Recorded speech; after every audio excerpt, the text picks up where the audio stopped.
हाँ जी, very good morning dear students. तो till yesterday's videos you have studied about molecular orbital energy level diagrams for Li2 lithium 2 तक molecule तक हमने cover कर लिया था। तो आज हम molecular orbital energy level diagram beryllium 2 से लेके नाइट्रोजन तक जाएंगे और नाइट्रोजन में N2 plus N2 negative N2 negative तक जाएंगे। तो let's start with our first molecular orbital energy level diagram for the day, that is for beryllium 2। Beryllium का एटॉमिक नंबर 4 होता है। तो बेरिलियम 2 है तो डेफिनेटली इसमें दो बेरिलियम हैं। एक बेरिलियम का कॉन्फ़िगरेशन 1s2 2s2 है, दूसरे का भी 1s2 2s2 है। तो ऑब्वियसली जब डायग्राम बनाते हैं तो 1s2 2s2 बेरिलियम इस तरफ एटॉमिक ऑर्बिटल लेते हैं और राइट हैंड साइड पे भी एटॉमिक ऑर्बिटल लेते हैं, बीच में मॉलिक्यूलर ऑर्बिटल लेते हैं। Beryllium is 1s2 2s2 and on the right side also second atom of beryllium is also 1s2 and 2s2। तो जब दो बेरिलियम एटम के 1s और 1s ऑर्बिटल आपस में कंबाइन करते हैं तो हमें बॉन्डिंग और एंटी बॉन्डिंग मॉलिक्यूलर ऑर्बिटल्स मिल जाते हैं।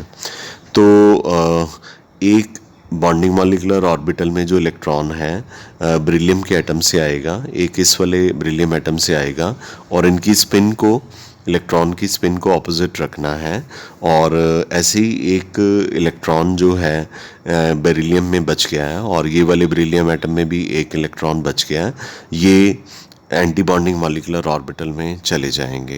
एज ए रिज़ल्ट हमारे पास सिग्मा एंटी बॉन्डिंग 1s2 यानी एंटी बॉन्डिंग मॉलिक्यूलर ऑर्बिटल बन गया।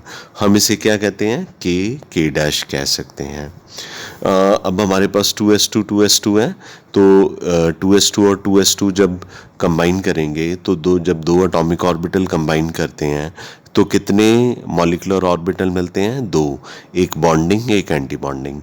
तो एक इलेक्ट्रॉन बॉन्डिंग में इस एटॉमिक ऑर्बिटल से आएगा, एक इससे आएगा। पॉली एक्सक्लूजन के अकॉर्डिंगली दोनों की स्पिन को ऑपोजिट रखना है। एक इलेक्ट्रॉन बच गया, एक इलेक्ट्रॉन इस एटम में बच गया, ये दोनों ऊपर चले जाएंगे तो आपके पास सिग्मा एंटी बॉन्डिंग 2s2 हो जाएगा। एनर्जी इस तरफ इंक्रीज कर रही है, कॉन्फ़िगरेशन सिग्मा 1s2 के लिख सकते हैं, सिग्मा एंटी बॉन्डिंग 1s2 के डैश लिख सकते हैं और उसके बाद आप इसको दो इलेक्ट्रॉन हमारे सिग्मा 2s2 में हो गए, बिकॉज 2s और 2s कंबाइन करेंगे तो बॉन्ड तो सिग्मा ही बनेगा और दो इलेक्ट्रॉन है तो सिग्मा 2s2 हो गया, ऐसे सिग्मा एंटी बॉन्डिंग 2s2 हो गया। बट सरप्राइजिंगली इसमें Nb का नंबर Na के बराबर है। Nb मतलब बॉन्डिंग इलेक्ट्रॉन जो है वो एंटी बॉन्डिंग इलेक्ट्रॉन के नंबर के बराबर हैं। तो बॉन्डिंग इलेक्ट्रॉन इसमें 2 और 2 4 हैं और एंटी बॉन्डिंग इलेक्ट्रॉन भी इसमें 2 और 2 4 हैं। तो 4 और 4 दोनों एक दूसरे को कैंसिल करेंगे, यानी कि अगर आप यहाँ पे बॉन्ड ऑर्डर निकालते वक्त लिखते हैं 1/2 Nb minus Na, you write 1/2 4 minus 4 is equal to 0। मैंने 2 माइनस 2 इज इक्वल टू 0 लिखा है, वो मैंने इसलिए किया है कि मैंने के और के डैश को छोड़ दिया है तो ऊपर वाले ले लिए हैं। ये आप तब कर सकते हैं जब आपकी डायग्राम बड़ी हो और आपके पास के और के डैश फुली फिल्ड हो और आप ऊपर जा रहे हैं, तो अगर आप चाहें तो के और के डैश को छोड़ सकते हैं। लेकिन अगर आप नहीं छोड़ना चाहते, लकीर के फ़कीर बने रहना चाहते हो, तो कोई प्रॉब्लम नहीं। तो आप फिर यहाँ पे दो बॉन्डिंग और ये दो बॉन्डिंग, कितने इलेक्ट्रॉन हो गए, 4 बॉन्डिंग इलेक्ट्रॉन हो गए।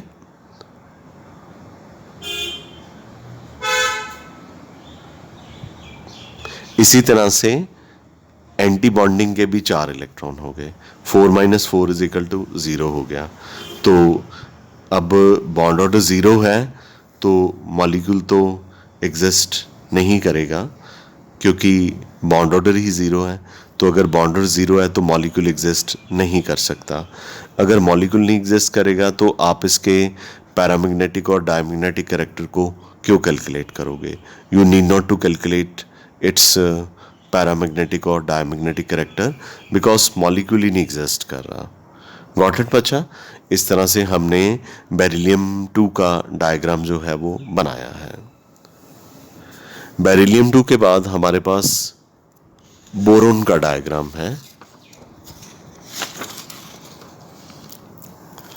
तो बोरोन का एटॉमिक नंबर 5 होता है। बोरोन 2, तो एक बोरोन की कॉन्फ़िगरेशन 1s2 2s2 2px1 है, दूसरे की भी यही होगी।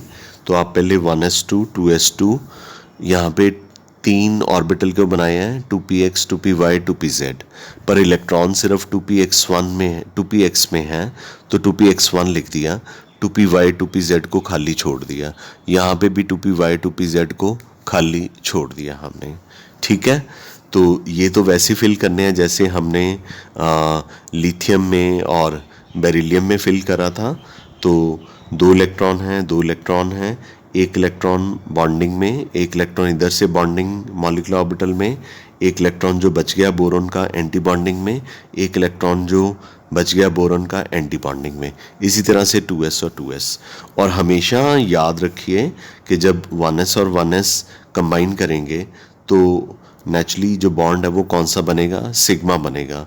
और चूँकि 1s है तो 1s ही लिखेंगे, और मॉलिक्यूलर ऑर्बिटल में 2 इलेक्ट्रॉन हो सकते हैं तो 1s2 लिख दिया।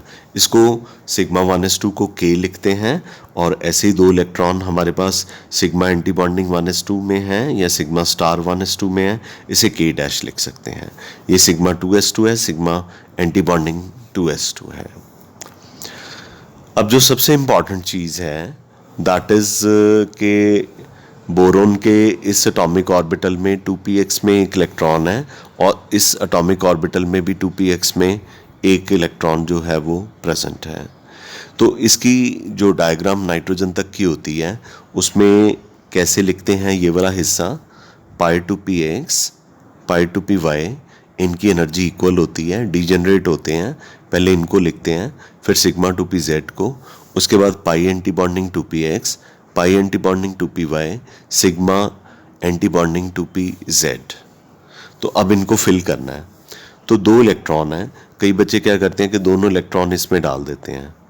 ऐसे नहीं करना, यहाँ पे हर्ट्ज़ रूल फॉलो करना है। हर्ट्ज़ रूल के अकॉर्डिंगली जो p, d और f सब शेल के ऑर्बिटल होते हैं, पहले उनमें एक एक इलेक्ट्रॉन फिल करते हैं। जब एक एक इलेक्ट्रॉन फिल हो जाता है तो दूसरा दूसरा फिल करते हैं, पर हमारे पास तो एक एक इलेक्ट्रॉन ही फिल हुआ है इनमें। चूँकि एक एक इलेक्ट्रॉन ही इनमें फिल हुआ है तो डेफिनेटली हम इनमें एक एक इलेक्ट्रॉन ही लिखेंगे। तो आउटरमोस्ट शेल में अनपेयर्ड इलेक्ट्रॉन है तो सब्सटेंस जो है वो पैरामैग्नेटिक हो जाएगा। तो configuration k dash k dash, sigma 2s2, sigma anti bonding 2s2, ये देखिए sigma 2s2, sigma anti bonding 2s2, pi two px1, pi two px1, pi two py1, pi two py1। Got it बेटा?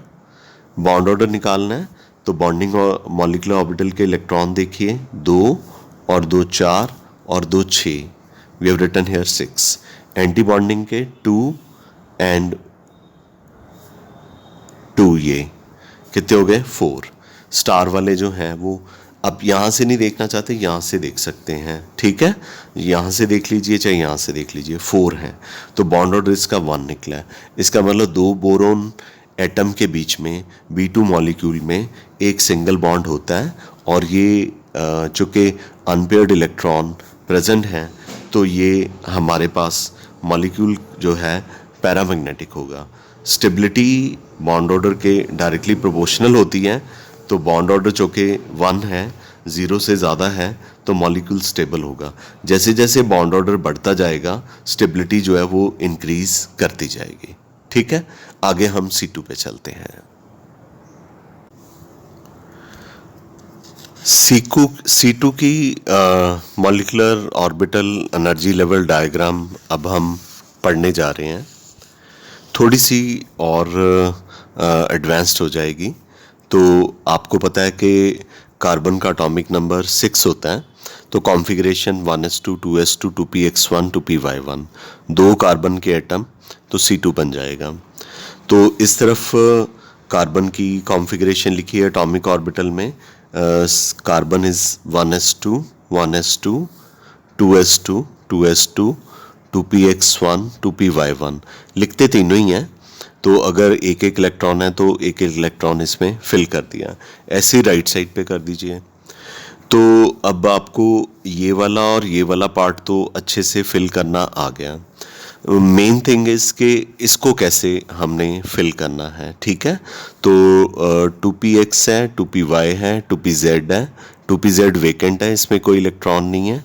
ऐसे ही right hand side वाला जो carbon का atom है उसमें भी 2px में एक इलेक्ट्रॉन है, 2py में एक इलेक्ट्रॉन है, 2pz में कोई इलेक्ट्रॉन नहीं। मतलब नीचे तो हम वैसे ही पढ़ेंगे जैसे हमने पीछे बोरोन, बेरिलियम, लिथियम के डायग्राम में करा था। अब कार्बन के डायग्राम में हमारे पास 2px और 2py भी आ गया है। तो 2px 2py में टोटलिटी में 2 इलेक्ट्रॉन्स हैं और 2px और 2py में यहाँ पे भी एटॉमिक ऑर्बिटल में 2 इलेक्ट्रॉन्स हैं। जब 2px और 2px कंबाइन करते हैं तो पाई 2px बनता है, 2py और 2py कंबाइन करते हैं तो पाई 2py बनते हैं। क्योंकि आपको बताया हुआ है कि जो px और px ओवरलैप करते हैं, इनकी ओवरलैपिंग साइडवेज ओवरलैपिंग होती है और इनके बीच में पाई बॉन्ड बनता है, तो यहाँ पे पाई दिखा दिया। इसी तरह से जब py और py ओवरलैप करते हैं तो ये भी साइडवेज ओवरलैप करते हैं, इनके बीच में भी पाई बॉन्ड बनता है, तो यहाँ पे पाई बॉन्ड जो है वो दिखा दिया गया है। तो अब 2 इलेक्ट्रॉन इधर हैं, 2 इधर हैं, तो 4 हमने भरने हैं। तो बच्चे क्या करते हैं, 2 इसमें 2 इसमें, बात खत्म, स्टोरीज ओवर। नहीं, हमने हर्ट्ज रूल फॉलो करना है। हर्ट्ज रूल के अकॉर्डिंगली पी, डी और एफ सबशेल के जो ऑर्बिटल्स हैं उनमें पहले आप एक एक इलेक्ट्रॉन फिल करेंगे, फिर दूसरा। यानी इसकी फिलिंग कैसे होगी, 4 इलेक्ट्रॉन है ना, 2 ये और 2 ये, 4, 1 2 3 4, repeat again, 1 clockwise, 2 in the 2py clockwise, 3 anti-clockwise in 2px, 4 anti-clockwise in 2py, यानी 1 2 3 4 should be like this. This rule is Hard's rule of maximum multiplicity. Hertz rule of maximum multiplicity में कहा गया था जिन ऑर्बिटल की energy equal होती है उनको degenerate orbital कहा जाता है, और उनमें पहले आपने एक एक इलेक्ट्रॉन फिल करना है, फिर दूसरा फिल करना है। That is all. अब हमारे पास सिग्मा 2pz में इलेक्ट्रॉन फिल करने के लिए है ही नहीं है, क्योंकि 2 इस एटम के पास थे, 2 इसके पास थे, 4 तो 4 हमने फिल कर लिए। तो कॉन्फ़िगरेशन क्या होगी, k dash k dash sigma 2s2 sigma anti bonding 2s2 sigma 2s2 sigma anti bonding 2s2 पाई 2px2 पाई 2px2 पाई 2py2 पाई 2py2।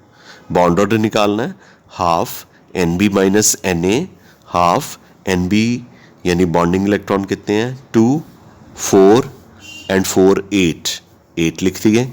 एंटी बॉन्डिंग में 2 एंड 2 4, जिन पे स्टार लगा वो एंटी बॉन्डिंग के हैं।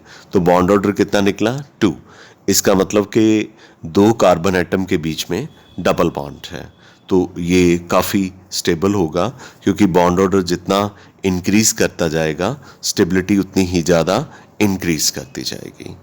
सब्सटेंस जो C2 है ये डायमैग्नेटिक है, ठीक है। तो सब्सटेंस C2 जो है वो डायमैग्नेटिक है, क्योंकि इसका जो आउटरमोस्ट वैलेंस ऑर्बिटल है उसमें पेयर्ड इलेक्ट्रॉन है। तो जब पेयर्ड इलेक्ट्रॉन होते हैं तो substance is called as diamagnetic. I am very sure कि आपको C2 मॉलिक्यूल की जो molecular orbital energy level diagram है वो क्लियर हो गई है।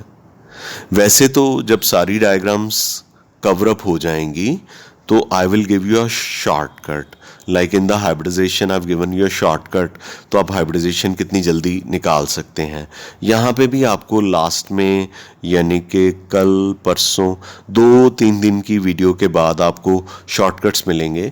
उसमें सिर्फ ये बताया जाएगा आपने टोटल इलेक्ट्रॉन काउंट करने हैं, इतना बॉन्ड ऑर्डर निकलेगा, तो वो उसका एक शॉर्टकट होगा।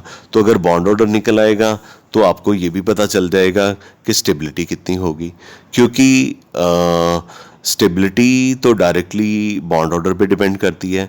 जैसे दो मॉलिक्यूल हैं, N2 है, N2 प्लस है, तो N2 का बॉन्ड ऑर्डर 3 है, N2 प्लस का 2.5 है, तो फिर कौन सा ज़्यादा स्टेबल होगा? N2 ज़्यादा स्टेबल होगा, क्योंकि N2 का बॉन्ड ऑर्डर कितना है?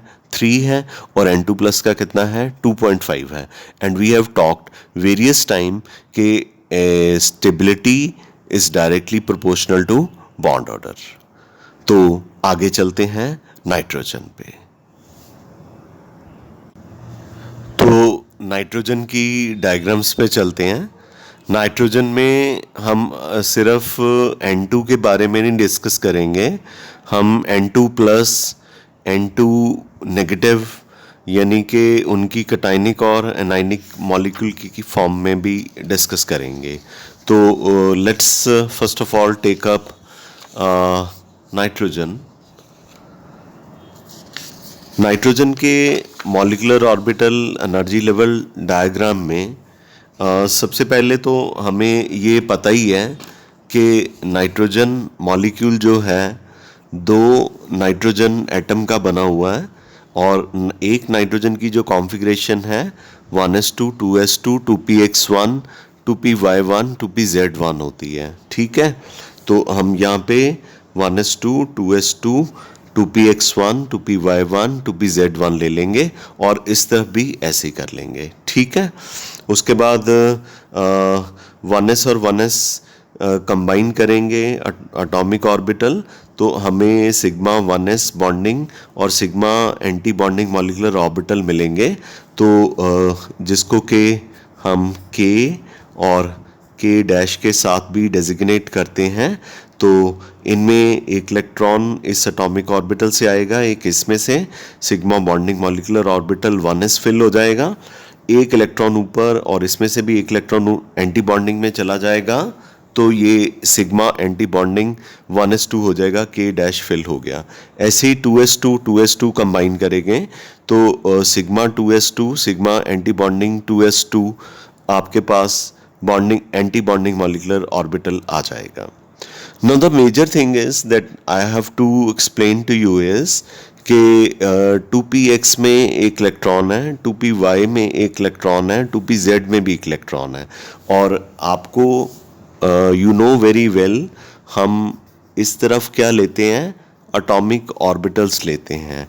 तो इस तरफ हमने एटॉमिक ऑर्बिटल ले लिए, और सेंटर में हम क्या लेते हैं? मॉलिक्यूलर ऑर्बिटल्स लेते हैं। तो ये सेंटर में मॉलिक्यूलर ऑर्बिटल हैं, क्योंकि एटॉमिक ऑर्बिटल जब कंबाइन कर जाते हैं तो मॉलिक्यूलर ऑर्बिटल ही बनते हैं, बॉन्डिंग और एंटी बॉन्डिंग, और एटॉमिक ऑर्बिटल की आइडेंटिटी जो है ख़त्म हो जाती है। अब px में एक इलेक्ट्रॉन है, py में एक इलेक्ट्रॉन है, pz में एक इलेक्ट्रॉन है, और राइट हैंड साइड के नाइट्रोजन एटम में भी ऐसे ही है। तो डायग्राम के अकॉर्डिंगली जो फर्स्ट लेक्चर इसका molecular orbital energy level diagram का हुआ था, उसमें बताया था कि नाइट्रोजन तक की जो डायग्राम्स हैं वो ऐसे बनेंगी, पाए 2px पाए 2py सिग्मा 2pz, और उसके बाद एंटी बॉन्डिंग ऐसे ही। ठीक है, तो अब आपके पास 3 इलेक्ट्रॉन इस एटम में है, नाइट्रोजन के 2px 2py 2pz में 3 इलेक्ट्रॉन यहाँ पे है, 6 इलेक्ट्रॉन हो गए। तो कहने वाले बच्चे तो ये कह देते हैं, ले ये कौन सी बात है, 6 इलेक्ट्रॉन है ना, 2 2 2 बात ख़त्म। अरे 5 होते फिर क्या करते? उन्होंने कहा ना 2 2 1 5 हो गए। नहीं, ऐसे नहीं होता। पहले आपके पास जैसे 6 इलेक्ट्रॉन है, आपने पता कैसे फिल करना है? 1 2 3 4 हर्ट्ज रूल फॉलो किया। मैं रिपीट करता हूं, 1 2 नो रॉन्ग 1 2। हर्ट्ज रूल में कहा था कि जो p सबशेल के ऑर्बिटल होते हैं पहले उनमें एक एक इलेक्ट्रॉन फिल करना है। इनकी एनर्जी इक्वल है 1 2। इनको डीजेनरेट ऑर्बिटल्स कहते हैं। जिन एटॉमिक ऑर्बिटल या मॉलिक्यूलर ऑर्बिटल की एनर्जी इक्वल होती है they are called as degenerate orbitals. 1 electron, 2 electron, 3rd electron, 4th electron. अब इसकी सिग्मा 2p z की एनर्जी इनसे ज़्यादा है तो इसको बाद में फिल करना है। 5th और 6th इलेक्ट्रॉन यहाँ पे आ जाएगा। उसके बाद आपको पता ही है मॉलिक्यूलर ऑर्बिटल कॉन्फ़िगरेशन लिखनी है k डैश सिग्मा 2s2 देखते जाइए। सिग्मा एंटी बॉन्डिंग 2s2 देख लीजिए। पाई 2px2 ये लीजिए। Pi 2py2 okay. Sigma 2pz2 okay. Bond order 1/2 Nb minus Na। Nb यानी कि electron present in bonding molecular orbital 2 4 and 6 10 and anti bonding में 2 and 2 4 10 minus 4 is equal to 6/2 is equal to 3। तो इसका मतलब nitrogen के दो atom के बीच में ट्रिपल बॉन्ड है। So is going to be highly stable. और जो लास्ट वैलेंस मॉलिक्यूलर ऑर्बिटल है उसमें पेयर्ड इलेक्ट्रॉन है। अगर पेयर्ड इलेक्ट्रॉन है तो डेफिनेटली ये डायमैग्नेटिक इन नेचर होगा। स्टेबल तो हाईली होगा बिकॉज बॉन्ड ऑर्डर 3 है। तो बॉन्ड ऑर्डर इज मतलब लार्जेस्ट बेसिकली। ठीक है। सो नाइट्रोजन मॉलिक्यूल के अंदर दो नाइट्रोजन एटम के बीच में एक ट्रिपल बॉन्ड जो है वो प्रेजेंट होता है। अब आपको याद होगा जब मैंने आपको H2 करवाया था H2 मॉलिक्यूल तो मैंने आपको H2 प्लस और H2 नेगेटिव भी करवाया था। इसी तरह से हमारे पास N2 मैंने जो करवा दिया है N2 प्लस और N2 नेगेटिव होगा जो कि आप जल्दी कैच कर लेंगे क्योंकि आप हाइड्रोजन का करके आए हुए हैं। ये है मेरे पास N2 प्लस। N2 प्लस में एक नाइट्रोजन होगा यानी कि 7 इलेक्ट्रॉन, एक N प्लस होगा यानी एक इलेक्ट्रॉन लेस हो जाएगा। तो 7 के लिए क्या लिखते हो 1s2 2s2 2px1 2py1 2pz1। तो N प्लस के लिए क्या लिखोगे 6 इलेक्ट्रॉन है 1s2 2s2 2px1 2py1। ठीक है। तो ये वाला और ये वाला पार्ट तो आपको हजारों बार एक्सप्लेन कर दिया। चलो मतलब कि 10 डायग्राम में एक्सप्लेन कर दिया। हजारों बार मतलब 10 डायग्राम में एक्सप्लेन किया और 10 डायग्राम में 3-3 4-4 5-5 बार बताया। तो ये चीज़ तो 50 बार होगी आपकी। ये हमें सीखना है। ठीक है। तो इस तरफ मैंने नाइट्रोजन लिया है, इस तरफ मैंने N प्लस लिया है। मैंने आपको H2 प्लस में भी बताया था आप जिस तरफ मर्जी H और जिस तरफ मर्जी H प्लस को ले लीजिए, इसी तरह से जिस तरफ मर्जी N और जिस तरफ मर्जी N प्लस ले लीजिए। इस तरफ N है तो 3 इलेक्ट्रॉन, नाइट्रोजन के पास 7 इलेक्ट्रॉन होते हैं 2 4 5 6 7 7 हो गए। N प्लस का मतलब 6 इलेक्ट्रॉन 1s2 2s2 4 हो गए 2px1 5 2py1 6 इलेक्ट्रॉन हो गए। तो ये तो हम फिल कर चुके हैं। अब इस तरफ 3 इलेक्ट्रॉन है, इस तरफ 2 इलेक्ट्रॉन है। डायग्राम बनानी आनी चाहिए। पहले पाई 2px बनाना है, फिर पाई 2py, फिर सिग्मा 2pz। 5 इलेक्ट्रॉन है, कैसे फिल करने हैं 1 2 3 4। ये कंप्लीट हो गया। और चूंकि ये डीजेनरेट थे पहले इनको फिल करना था। अब ये सिग्मा 2pz ऊपर है, इसको बाद में फिल करेंगे। 5वां इलेक्ट्रॉन इसमें चला जाएगा। 5वां मतलब ये 3 और ये 2 5 1 2 3 4।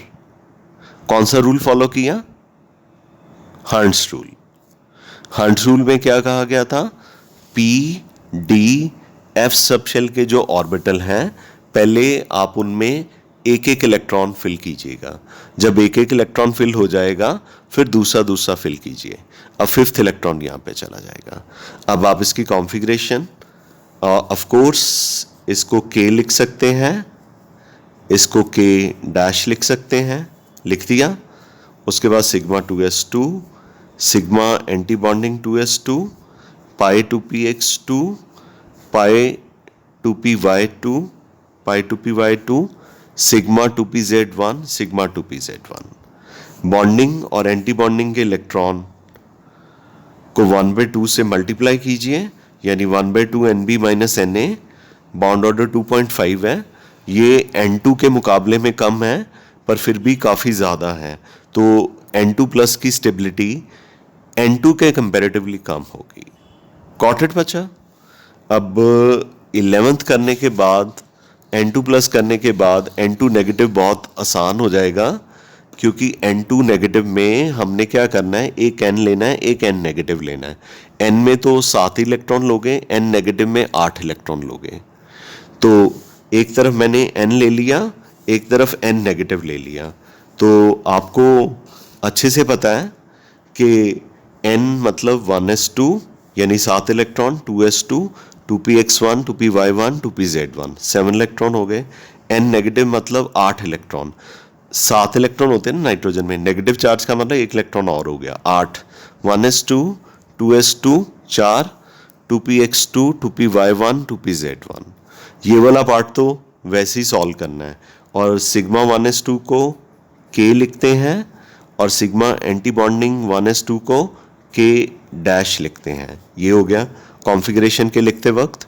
बॉन्डिंग एंटी बॉन्डिंग भी निकल जाएंगे, पर अब हमारे पास यहाँ पे इलेक्ट्रॉन देखने हैं कितने हैं, 3 और 4 7 हैं। और एक चीज़ दोबारा से बता दूं, आपकी चॉइस है, आप N नेगेटिव को इधर लिखना चाहते हो, N को इधर लिखना चाहते हो, वो आपकी मर्जी है। मैं यूजुअली ऐसे करता हूँ, जो नॉर्मल होता है एटम उसको इस तरफ लिख देता हूँ, जो कटायनिक या अनायनिक फॉर्म में लिखना होता है उसको इस तरफ लिख देता हूँ। ठीक है, you got it till here? तो मेरे पास ये वाला पार्ट तो वैसे ही सॉल्व करना है, बस इसको अब देखना है कि 7 इलेक्ट्रॉन है मेरे पास, 3 और 4 7।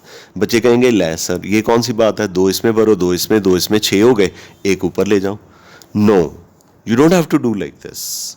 अगर ऐसे करोगे तो आपके MCQs नहीं सॉल्व होंगे। MCQs तभी सॉल्व होंगे जब कॉन्सेप्ट बहुत अच्छे से क्लियर होगा।